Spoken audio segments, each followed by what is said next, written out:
From the European Parliament here in Brussels, this is Raw Politics.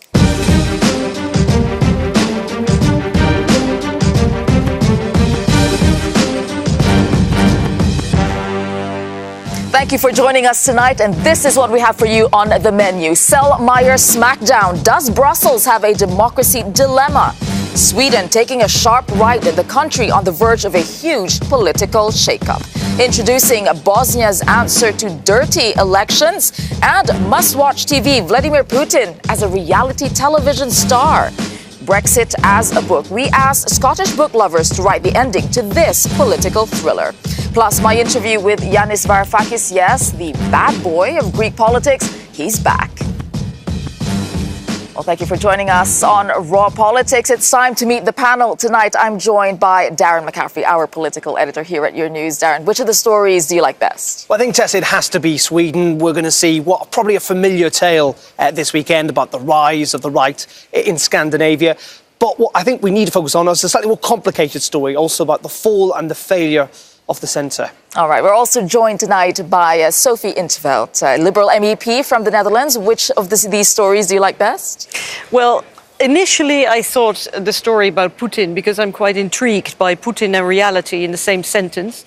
But then I think ultimately I'll opt for the Brexit story. All because right. that affects real people. Indeed, and a lot of debate there. And what about you, Lorenzo Consuli? You're EU correspondent for ASCA News Agency, an Italian news agency. Which ones do you like? Certainly the Selmayr story, because we have been following that for quite a number of months now from the Brussels press corps, and this is an important development today, what happened today. Indeed, big news today. We'll be talking about that, all that coming up. But first, our top story, a verifiable gift to any and all Eurosceptics and critics. Because when you hear people in France or Italy or Greece or the UK complain about the way this town runs, this is what they're talking about. That's right. We're talking about Martin Selmayr, the EU's most senior civil servant.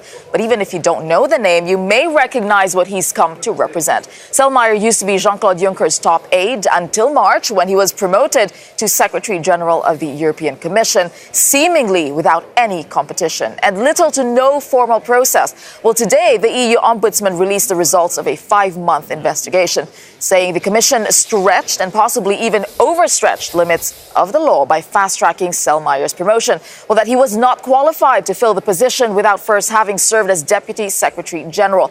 But despite the strong language in the report, there were no consequences, just recommendations.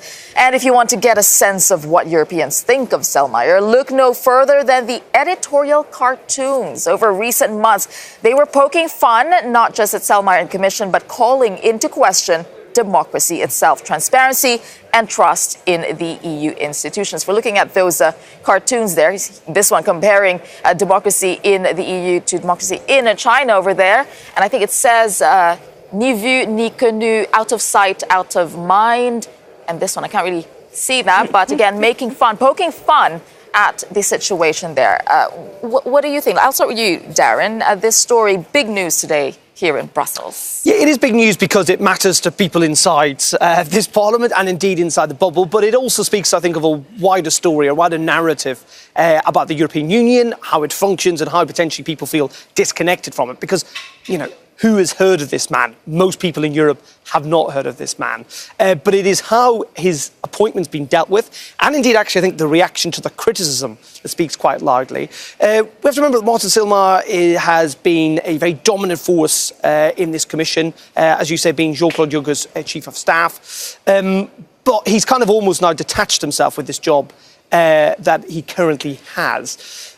But it is also a sign of how he has run the institution of the Commission through a combination, of skill, which he undoubtedly has, and some political nous. You know, he is a policy factory. I don't think anyone would deny that. But also through fear and a very strong grip on power. Yeah, and Lorenzo, I want to go to you because you have been here as a journalist covering Brussels for a long time. And this story for you, it's quite close to you. Tell us about what you think. Well, the situation is now dangerously similar to what happened with the Santer Commission in 1999, when a series of scandals, which were, I think, less serious than this, actually pulled down the Commission. The Commission decided to have an en masse resignation. Of course, everything will depend on how the European Parliament will react. We can ask Sophie in 't Veld, who was one of the most, the strongest. Yes, indeed. Having said that, before I go to you, Sophie, I think we have to show our viewers this impassioned speech you gave. I think it was in 2018 in March, to be precise. Let's watch this. I am left completely speechless at the scene of 28 powerful politicians selected for the political leadership of this continent, but led by the nose by a civil servant. The political commission of Mr. Juncker sheepishly signing on the dotted line. Yes, Mr. Oettinger, that's what you've been doing. You are clearly upset there. Tell us about that. Yes, I was and I am very upset. Incidentally, looking at the cartoons, I think Mr. Selmayr is probably the European equivalent of Sir Humphrey Appleby. Or what's be called the monster of the Parliament and the Rasputin of Brussels. Yeah, indeed. No, but seriously, the report that was issued today by the Ombudsman was actually the reply to a complaint that my party has submitted, because I think it's unacceptable. My party was actually quite disappointed that let's say the bark of the European Parliament was certainly worse than its bite. I think, what would you have wanted to see? I think disappointment should have been undone. I mean, the way it was done, I mean, the report of the Ombudsman leaves no doubt about it. This was all prepared. It was deliberate. It was, as they say, parachuted into power, ignoring all the rules. And even if they claim that they respected, let's say, the law, they may have respected the letter of the law, but certainly not the spirit of the law. Will your party push for greater, let's say, punishment for this? Will you push this forward? Well, if it's up to me, yes, I think this would have been a question of confidence in the European Commission, because this is not just about the job of Mr. Selmayr. This is about the political judgment of the European Commission. We're less than 1 year away from the elections, and I think everybody has some explaining to do. I would like to make one remark, because look, this is not. This kind of jobs for the boys schemes, that's not the monopoly of the European Union. This exists everywhere. But we're in a glass house. We are being watched more closely than any other public institution. And we have to make absolutely sure that we get it right, that nominations and appointments are transparent and fair, and that we appoint people for their skills and their knowledge, and not because of... Indeed. And I'd just like to point out that we did try to get Martin Selmayr to join us today in the program, and he had declined. And Darren, you were at the midday briefing.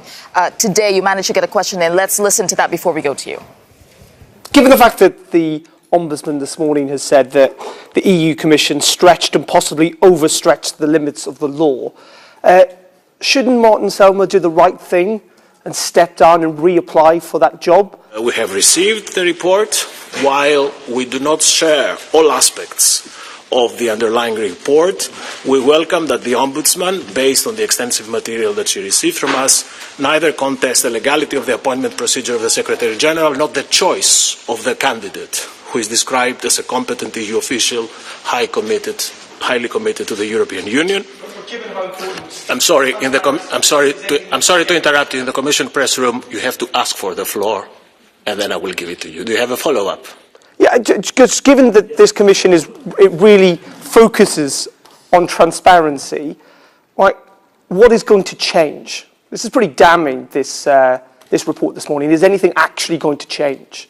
We, of course, will look into the Ombudsman's recommendation and we will look forward to reassess, together with the European Parliament and the other institutions, how the application of the current rules and procedures can be improved in the future and applied, I repeat, applied in the same manner to all institutions. All right, quick comment on that, Darren, today. Yeah, I mean, I think, first of all, it was a very, very testy, tetchy press conference. Clearly, the European Union's the Commission spokesperson was being attacked roundly by journalists. The way that he's communicated the story is also under test. But second of all, his main defence seemed to be, well, ultimately, this hasn't made a difference. He quoted a figure that said that support and trust for the EU institutions, including the Commission, had gone up under the Selmayr affair. And I think that just shows the sign of the disconnect, that, you know, people don't know who this man is. They're not aware of this story.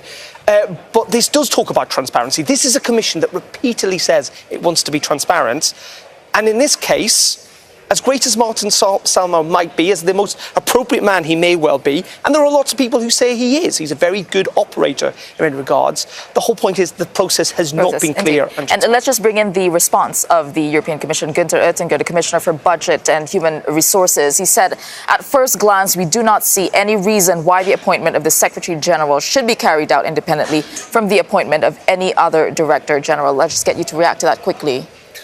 Well, I agree with you on the issue that they seem to be in a state of denial. The problem is this is clearly something that is harming the reputation of the Commission. The Ombudsman says that also. It has harmed the reputation of the Commission. This should be a glass transparent house, as you were saying, and the fact that the rules have not been respected, or if they've been respected, they've been respected bypassing them in some way, because what is clear from this report is that everything was organized, pre-organized. Yeah, and I think what I'd like to bring to the debate is the fact that this gives ammunition to people who are very skeptical of how Europe works and how democracy works here inside the EU. You know it from the inside. You know, there's already a lot of criticism. What more can you add to just very quickly onto this? No, I repeat what I just said. I mean, you know, this kind of jobs for the boys exists anywhere, also in the EU member states, but that's not an excuse. We need to get it right. This is all about credibility and accountability. This is not about, you know, the Commission's got it all wrong when they're talking about, you know, whether the rules have been followed to the letter. This is about being credible to the European citizens. This is about, you know, the emperor's new clothes. They keep saying, like, oh, look at our beautiful clothes, and everybody can see they're naked. So, you know, this is about trust and confidence. Yeah. Right, there is another thing which is important. He has also centralized, hyper-centralized the whole civil servant structure of the Commission. And this is a problem, because the Commission is now under a sort of terror regime. The Commission, the functionaries, the civil servants living there, because he controls everything. And the only thing that he doesn't control is Juncker. I think that brings us to the point of the state of democracy here. So I'm just going to go to, because our correspondent Maeve McMahon, she did go to Parliament to ask people here about the state of democracy. Just how democratic is the European Commission? One of the questions we're pondering in Brussels today, and the one I'm cornering members of the European Parliament today.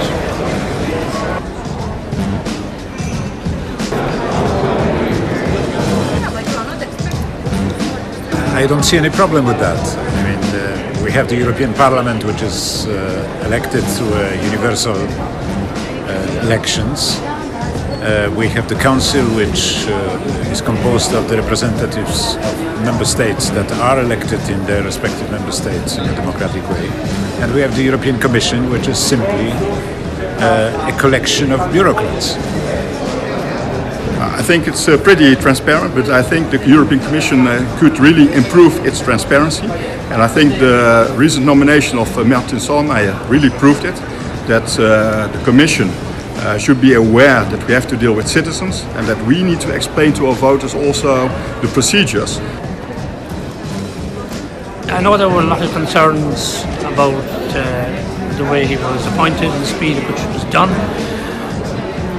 If he was the best man for the job, then I think it might have been better which he probably was. It might have been better if there would have been more time taken on it. But I'm not sure any rules breached. But at the same time, it's always better to get people on side so that there will be no questions afterwards. If people are in power, they think also they have the right to do what they would like to do. And also to bring someone in a position, also when it's clear that they will leave this post in the future, who could, as a symbol to say thank you to these people. All right, Darren, I'll give you the last word on this topic. 30 seconds. I just think there are some things we can take from this. First of all, there is some form of scrutiny from the European Parliament. The Ombudsman has at least shown some teeth today. So I think the European Union as an institution and the people who believe in it can take some hope from that. But the whole point is what happens next, because if there is no accountability, if nothing does change, well, then that scrutiny is kind of lost. And that is the whole point. That is, I think, potentially what the Commission is going to have to try and deal with. All right, we'll just have to leave the topic 10 seconds. Yeah, just 10 seconds. I think this is all because it's a very unpleasant situation, but it's also part of the European Union becoming more mature and grown up as a political union and a parliamentary democracy. And hopefully learning from the experience. All right. I think it is really important now that the Parliament reacts. I expect the Parliament to take an initiative on this. We are going to have probably European elections in which anti-European parties will win.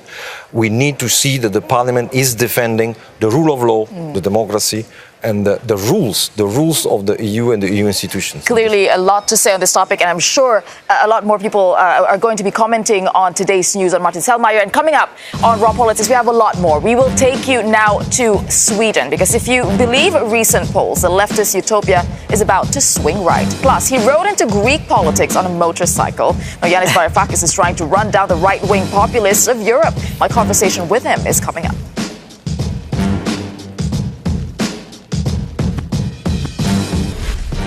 Welcome back to Raw Politics. Now, Hungary, Poland, Austria, Italy, week by week, more and more European countries are swinging to the far right. Now, it may well be the turn of Sweden. The Nordic nation is heading to the polls this weekend for what's shaping up to be an unprecedented election. Polls are consistently putting the far right Sweden Democrats in second position in the parliament. But according to a new report, the vote has attracted some unwanted and unwelcome attention. Well, let's head to our social media hub, the Cube, where Alex is waiting for us. Alex, what do you have for us on this topic?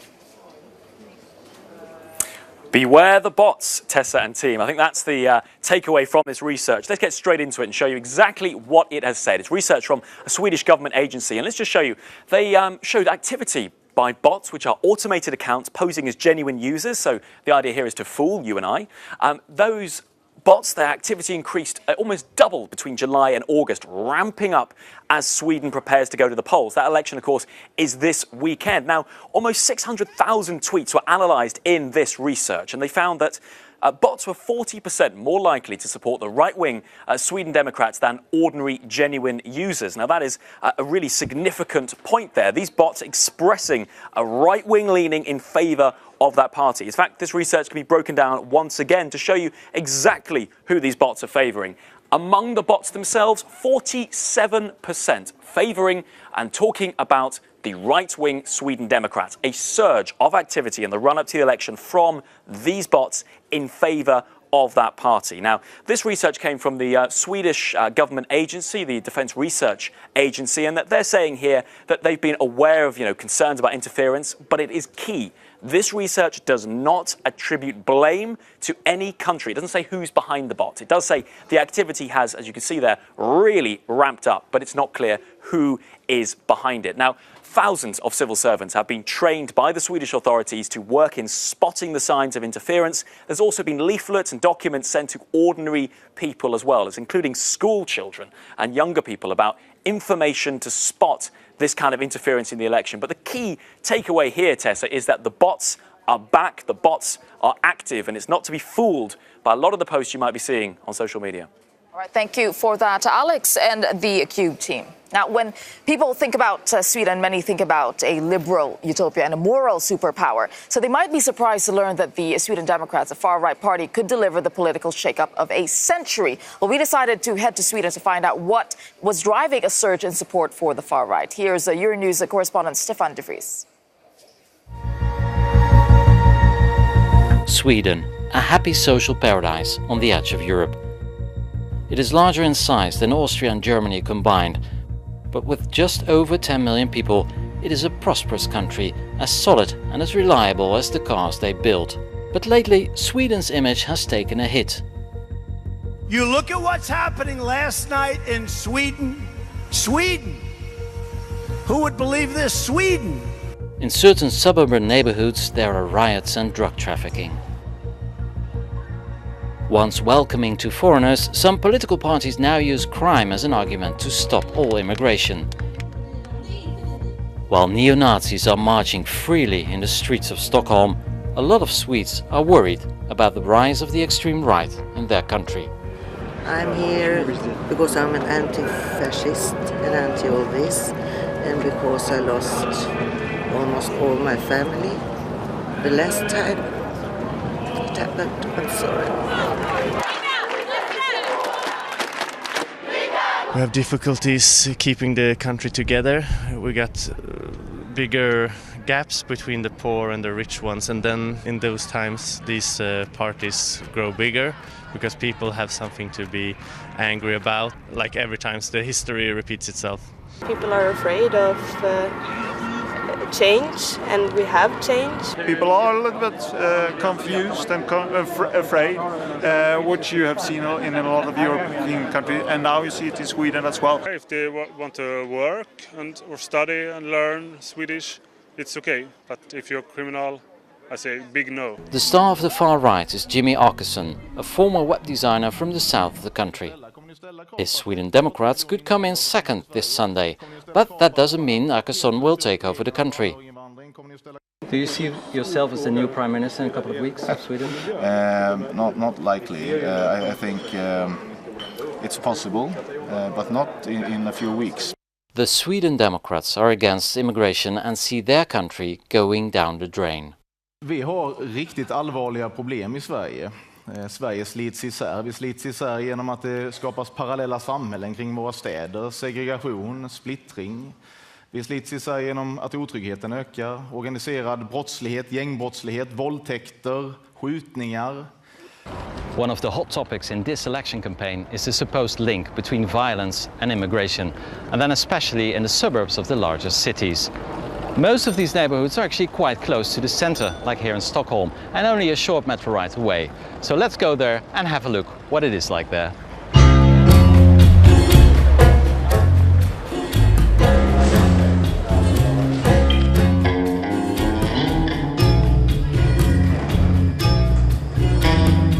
This suburb was built in the 1970s. More than half of the people here come from countries like Iraq, Iran, Somalia, but also from European countries like Poland, Greece and former Yugoslavia.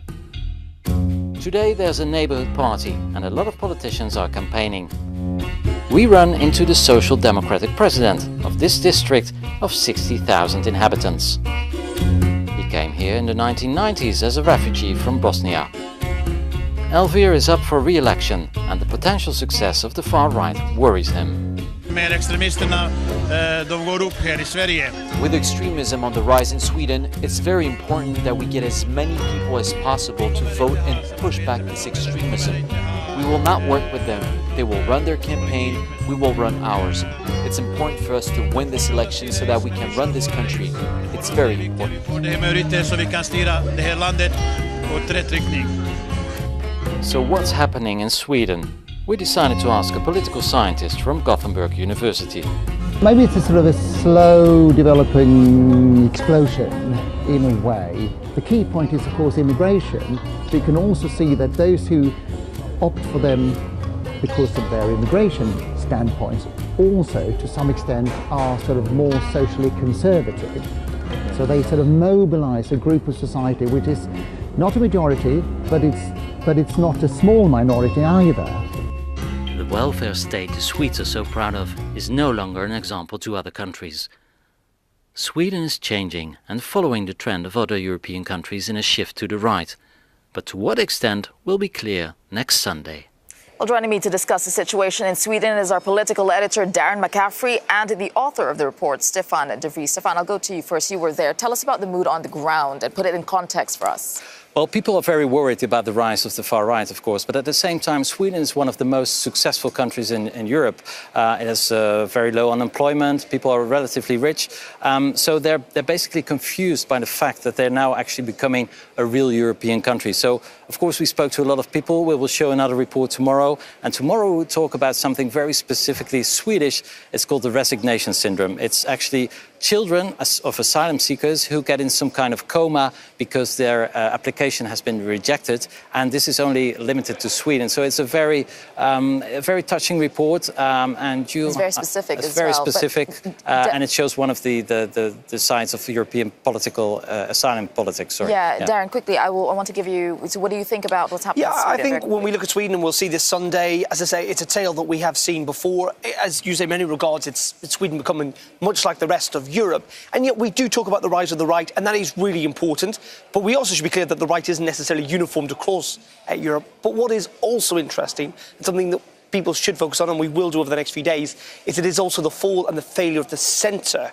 And that's not being talked about enough. And the fragmentation of politics, which we'll see this weekend in Sweden, replicated elsewhere. And we will be following the Swedish story, until the elections. Now, as politicians return from their summer break, a lot has been happening with Brexit. Let's get up to speed with a Brexit brief. Strange bedfellows. Arch-Brexiteer Jacob Rees-Mogg and ultra-Europhile Michel Barnier may be polar opposites on Brexit, but it seems they have finally found something in common. They both dislike Theresa May's Chequers plan. The pair met in Brussels yesterday at a meeting of the UK's Brexit Select Committee and the European Commission. Meanwhile, in London, hundreds of civil servants have negotiated their own exit and have ditched the department responsible for negotiating Brexit. 357 staff have left the department for exiting the EU over the last 2 years, bringing the total number of staff to 665, according to the UK's independent newspaper. That indicates a turnover rate of more than 50%. And 600 kilometres away in Scotland, it seems Brexit could boost support for the breakup of the UK. If Brexit goes ahead, 47% of Scots would vote in favour of separation, while 43% would opt to keep ties with London. That's according to the latest polling, which will come as welcome news to the Scottish nationalists who lost the 2014 vote on Scottish independence. Yeah, and staying in Scotland for a moment, as we saw there could be a Brexit boost support for independence. And while we were there recently at the Edinburgh International Book Festival, we found a way to ask the Scottish people what they think on Brexit negotiations. Let's take a look.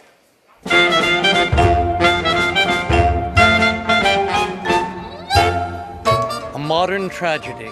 I think maybe some very long fantasy horror story. I think it would be a comedy. It would be a disaster story. I think I would put it in the horror section.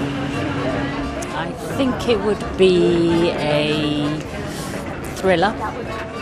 The most appalling kind of Greek tragedy you could ever imagine. I think the opening line would be looking for Nirvana. In the beginning, there was a very fine and fantastic Europe. The Boris bus pulled into town, promising the world. It all seemed like a good idea. My God, this is the worst of times. There is no best of times. The hero would be, I think, Michel Barnier. The hero of the book would be our First Minister, Nicola Sturgeon. I think the hero of this book would be the British people, collectively, as a nation. There are very few heroes, there are many villains. Well, it has to be David Davies, Boris Johnson, Liam Fox. The villain of all those who were peddling falsehood. Mr. Farage, Mr. Johnson. There's only one villain really, and that is the Tory Prime Minister, David Cameron. The people like Barnier and Junckers, I think, who run it on a political ideology as opposed to what I think should be the best interests of all 27 nations. Two villains, maybe, Boris Johnson and Michael Gove. Europe carries on happily and the UK sinks into more and more chaos. And that is how Brexit ends. With a free Scotland, free and independent Scotland. That's how it ends. It ends with rejoicing in the streets, the villages, the pubs throughout Europe, as we all come together again, as Robert Burns so eloquently said, as one family of man, for we are brothers, for for all that. Well, there we have it. But first, let's take a break on Raw Politics. After the break, I'll sit down with Yanis Varoufakis to talk about the rise of the right and what he's hoping will be a renaissance of the left.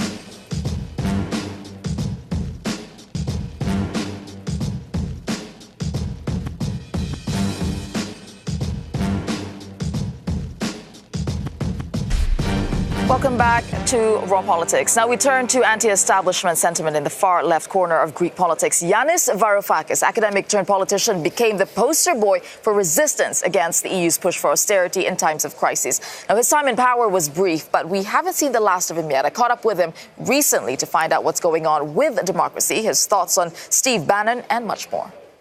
You know, you're here, you're speaking at a series called Killing Democracy. So is it dead? No. But it's the most fragile of flowers. It's so very easy to crumble it and to crush it.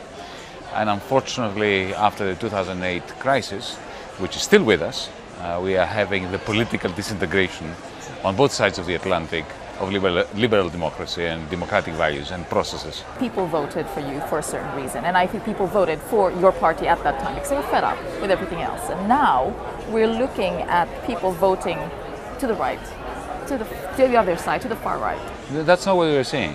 What we're saying is people staying on their couch and in their homes and being completely uninterested in politics. What is winning is abstention, apathy, depoliticization. That is what's winning. And there is a profound difference between the vote that we received in January 2015 and the vote of the referendum in July 2015, that magnificent 62%. And votes after that. People now vote passively. They are voting, they are trying to work out what is the least bad alternative. Is that why you think people are voting right now in different countries? You've got Italy, you've got Sweden possibly now going in that direction, and you have Steve Bannon coming into Europe saying, well, I'd like to reunite that far right. Do you think that's why that trend is happening? Since 2006, I've been giving lectures and I've been writing articles warning that the great financial crisis, equivalent to 1929, is going to hit the West. And that was indeed the 2008 crisis, our generation's 1929. And that if we pretend and extend that crisis and introduce austerity for the many and socialism for the bankers, which is exactly what we did, we are going to unleash demonic political forces that will recreate a postmodern 1930s with a nationalist, quasi-fascist international rising up both in the United States and Europe. This is exactly what has been happening. Are we there now? Are we there yet? Oh, absolutely. Well, I'm joined again by our political editor, Darren McCaffrey, Dutch Liberal MEP Sophie in 't Veld, and Lorenzo Consoli, EU correspondent for ASCA News Agency. Darren, I'll put this to you. Strong words from Yanis Varoufakis there. Yeah, strong words and an interesting thought process. I mean, I would counter it slightly by the fact that actually we are seeing the rise of the popular right in countries that are doing pretty well, actually. So, OK, we saw Golden Dawn in Greece when there was the crisis there, 5 years ago. But we're seeing the rise of the right in places like Germany. Unemployment is historically low in Germany. It's got incredible growth. It's doing very well successfully. And this is a challenge. Why is the rise of the right still happening when actually people are still, and are now, relatively well off? Is it because they resorted to identity politics? And we're seeing the rise of the right because of identity politics, essentially because of immigration. And that, again, is nothing new. I mean, it's interesting. 1666, the Great Fire of London burned down half the city. There were riots the days afterwards. Why is that? Because they blamed migrants for starting the fire. That's not new. What is new, though, is, I think, the sheer scale, the sheer widespread scale that we've seen of the rise of the right across Europe. All right, he has more to say. Let's just hear a little more from Yanis about these demonic forces, as he called them. Something demonic, but they see yes, it's the postmodern 1930s. Yeah, but they say it's people voting because this is how they really feel. You don't believe that? Absolutely believe in that. And this is our tragedy. It is our failure. Whose failure? It is a failure of the liberal democratic establishment. It is the failure of people like us on the left who failed to unite and put forward a program for a New Deal, something like FDR's New Deal. Our movement, DiEM25, is trying to do that. We have a New Deal for Europe. But And this is why I'm here, this is why I go all over Europe. We will be contesting the European Parliament elections in 11 different countries in May 2009, but we have not succeeded in opposing this national, this international. Don't forget that Mussolini and Hitler won the support of a majority of people in their countries, tragically, but they did. Not because they promised concentration camps or the war, but they promised to give them back their dignity, to help them take their country back. Does this remind you of anything? What do you think of Steve Bannon? He is a very smart representative of a neo-fascist movement that has international ambitions that we must defeat. We have an obligation to the next generation to defeat Steve Bannon and this nationalist, neo-fascist internationality. Are you playing catch-up, though? Because he seems to be... As you did in the 1930s. And in the 1930s we lost, and we had the Second World War. This time, we should learn from the 1930s and move ahead. You know, when you speak about establishment, changing the EU, it has to be revamped or even demolished at some point. Not demolished. Okay, but I do not believe in demolition jobs. But then at the same time, I believe in rationalizing and democratizing the European Union. But you are an outsider and considered anti-establishment. Do you agree with that? Thankfully. So, do you think that you probably have more in common with the likes of Steve Bannon than you think? No. What happens, look, think of Goebbels in the 1920s. Fiery speeches against the financial establishment in the 1920s that brought Germany and the Weimar Republic down. Yeah? Some of the points that he was making were very anti-establishment and actually quite accurate. And then on page 3 of the speech, you went into a toxic, anti-Semitic rave about how Germany will become better off if they kill the Jews, right? Now that is what we're facing with the Nationalist International today. They use the language of anti-establishment rhetoric in order to grab the establishment and turn it against the people. We should want, as Democrats, to expand the realm of democracy and to bring rationality and prosperity for the crushing majority of people. Sophie, I'll go to you as a Liberal MEP. He says it's a death of liberal democratic establishment. Is that fair? No, I think he's being a bit too pessimistic and alarmist here. He's right in one thing, and that is democracy will not defend itself. We have to protect it, for example, by voting, by using our voting rights. But I think he's wrong on one point. The cause of this is not economics, as you also said, because there are lots of people who are very well off, countries that are very prosperous, where these authoritarian forces are on the rise as well. I think the core of their message is a very different one. It has something to do with identity, but not just with immigration. It has something to do with the changes in the social order. They have a kind of joint international manifesto, which is called Restoring the Natural Order. And the natural order is, of course, that the white, middle-aged, heterosexual Christian male is, on top of who's been dominant for so long. Has been dominant for so long. Now has to observe that there's, for example, a black man in the White House. Sure. There could have been a woman in the White House, a woman running the IMF, a Muslim mayor of London, a gay son of immigrants being prime minister of Ireland. That is the real to core bring it of to Lorenzo, because in Italy, very quickly, we don't have much time. Lorenzo, in your country, you said that there's no more left as well. Well, there is some left, but it's in very, very bad conditions. If you consider that at the last European elections, the Partito Democratico got 40% of votes, and now they are fighting to get to stay below the 10%.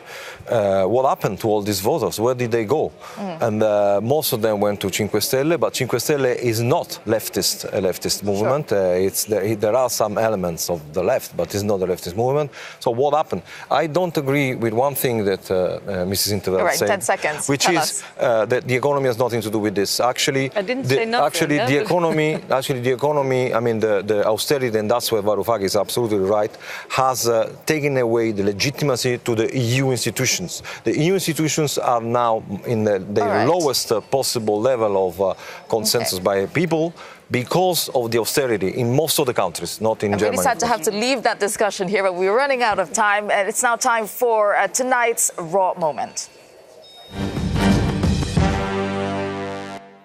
This October, voters in Bosnia will head to the polls. The government there is under pressure to reform elections and ensure that they are fair and transparent. By the way they are going about it is attracting all the wrong kinds of attention. Alex, tell us about this story.